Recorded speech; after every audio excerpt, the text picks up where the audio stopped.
May mga araw ba na pakiramdam mo, kahit anong gawin mo, hindi ka pa rin sapat? Ang sakit ng feeling na yan, kasi parang laging may kulang. Lagi mong kinukumpara ang sarili mo. Lagi mong iniisip kung bakit hindi ka kasing galing ng iba. At doon, unti-unti mong pinapaniwalaan na baka hindi talaga ako enough. Pero ito ang katotohanan. Hindi mo kailangang maging perfect para maging worthy. Yung simpleng ikaw, yung flaws, struggles at lahat, sapat na para mahalin. Hindi mo kailangang patunayan ang halaga mo sa kahit kanino.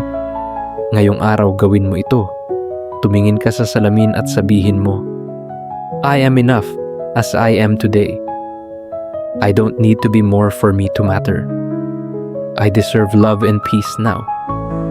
Kasi minsan, kailangan mo lang marinig yan mula sa sarili mo. Kung madalas mong isipin na hindi ka sapat, follow mo ako. Araw-araw kitang paaalalahanin, you are enough. One soul step at a time.